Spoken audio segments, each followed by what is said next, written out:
14 years ago, this month, was a significant moment in the history of the food and drink scene in Edinburgh. I was busy trying to compile this guide here by sending faxes out to lots of Edinburgh restaurants.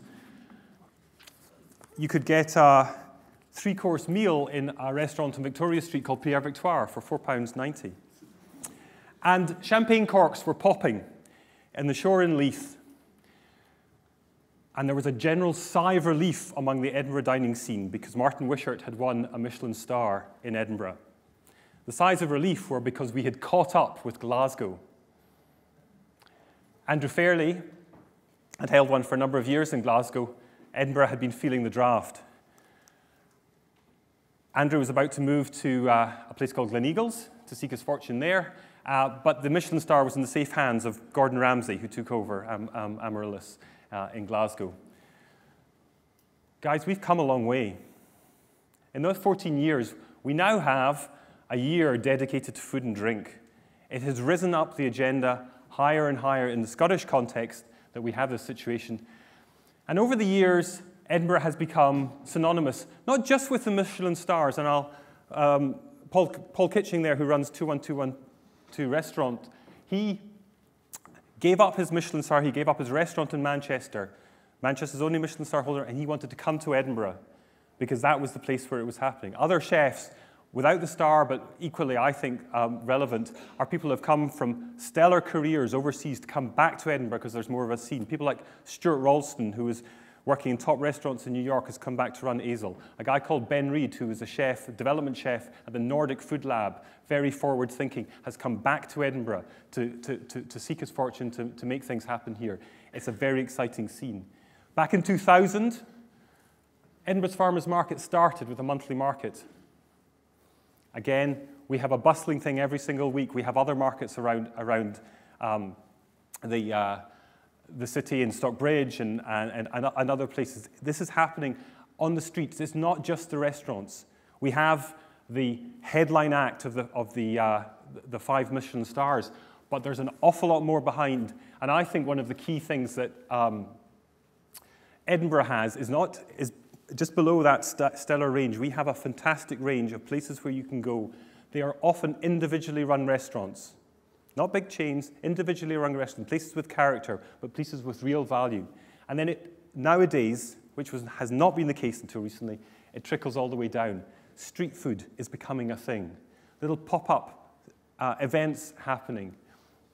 The gin thing, the cocktail scene, the coffee scene. There's a vast array. The food and drink that's happening around Edinburgh is more than just what's happening in formal sit-down restaurants. And I think it's really important for everyone in the tourist industry to realize that because tourists are being attracted by all of that. Edinburgh is a place that really suits good food and drink. There's not many other cities where you can stand and you can look at the view of the heritage and the history, but you can look beyond and you can see fields where stuff is growing that people are going to eat. You can see seas where fish and seafood are being caught and brought into Edinburgh. That's the kind of context that you get just by walking around Edinburgh, just by going to the tourist spots and being around Edinburgh. It's a place where it feels natural. As Jay Rayner astutely pointed out, it is a place where the local produce, the sense of local comes good. But it works in other ways too. All those nooks and crannies of Edinburgh's Old Town that people love, are they not enhanced? Are they not that much better because there's a little place where you can go and have a dram, where you can sit beside a warming fire, where you can get a tasty lunch with a really Scottish feel? That enhances the experience, and makes me feel that Edinburgh is a place that really it feels right. And we have now, as I point out here, variety, diversity, depth. And the depth thing works in the way of culture. We think of Edinburgh as a cultural city. Well, that means that food and drink is not, as I say, just something that happens at lunchtime or at dinner or breakfast. It's something that actually works in the commercial sense, in the economic sense, in our culture. Our sense of culture includes our food and drink. I moonlight these days at a new course. We talked about education and the importance of education in Gordon's speech.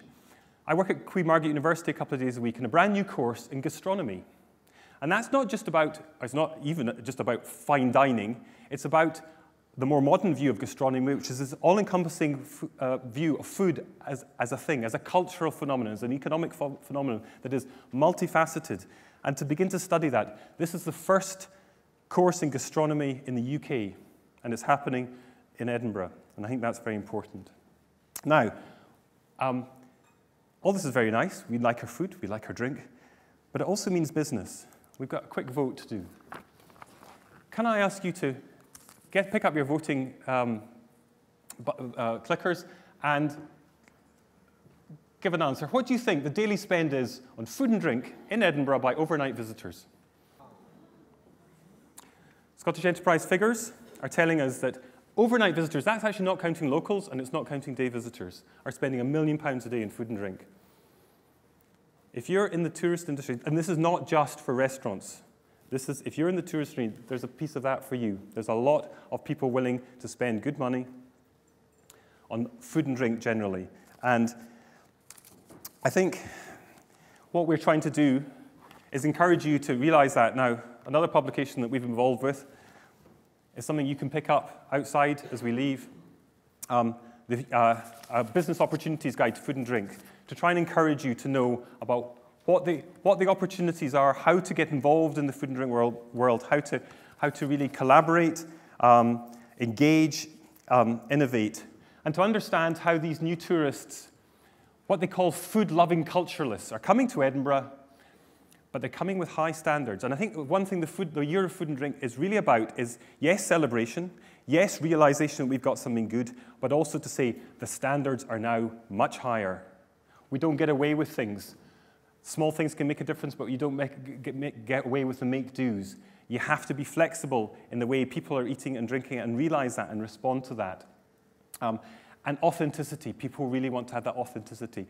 You can now, in Scotland, eat food and drink that can directly respond to the type of experience you want your tourists to have in Scotland.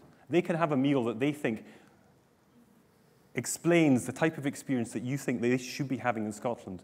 And I think that, to realize that, that's the level that we've got to with food. So as I say, we've done this, we're delighted to work in collaboration with ETAG and Scottish Enterprise to produce this guide. It's not a guide to where the food and drink is. We do that otherwise in our eating and drinking guides, on our website, on our phone.